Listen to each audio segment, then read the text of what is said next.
Welcome to 5 Minutes with Hanson.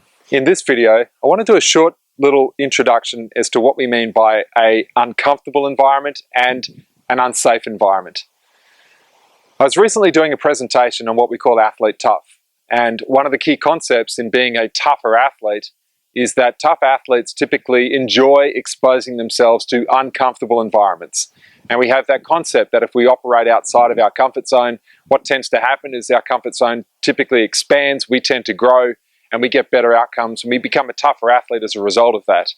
It was brought to my attention that there are some coaches that might confuse what we mean by uncomfortable versus unsafe, because they're entirely different concepts. We often talk about creating a circle of safety when we coach. So we talk about emotional safety.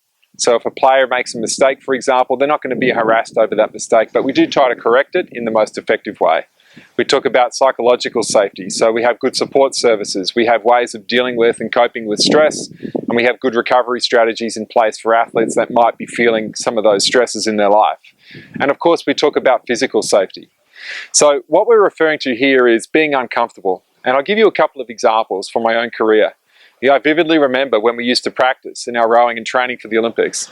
In the 5 o'clock in the morning, it was not comfortable to wake up in those early hours and to get on the water when it was cold and it was wet. But it was not unsafe. But you would prefer to stay inside. Or if you paddle off on a long row and you'd only turn around at the halfway point and that would be the only drink break that you got. At 5 o'clock in the morning, paddling for an hour in one direction, the mental discomfort that creates, it's not unsafe at that time of the day to not have a drink break in that 45-minute period. We have a drink break at the half, but it is uncomfortable. It would have been much nicer to stop and take a break every 20 minutes, but it's not unsafe.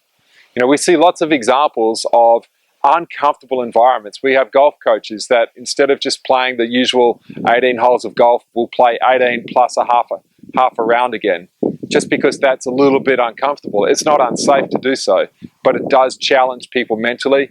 It does challenge their posture physically, and it does challenge them to stay focused in on their game, which is not easy to do. But again, it's not unsafe. I remember working with a team, and this team played a court-based sport, and in this sport, there was no physio, no massage facility within the context of how the team operated at its practices. That was potentially an unsafe environment. In a sport where athletes were likely to do injuries to their ankles and to their knees, and treatment being at the local hospital, which was at a minimum 2-hour wait to 3-hour wait time before you actually got treatment, that is an unsafe environment. And so one of the changes we made to that environment was to introduce a massage and a physio person who was able to look after any injuries that occurred at the time. And what we saw happen was that athletes are willing to train harder.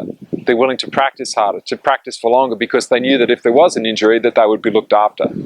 So that's what we mean as the difference between unsafe versus uncomfortable. So I challenge you to challenge your athletes, because we know for a fact that if you want to develop toughness, you can't stay inside your comfort zone. You have to challenge people to operate at the outer edge of their limits, but not at the point where people are going to break, because that would make it unsafe.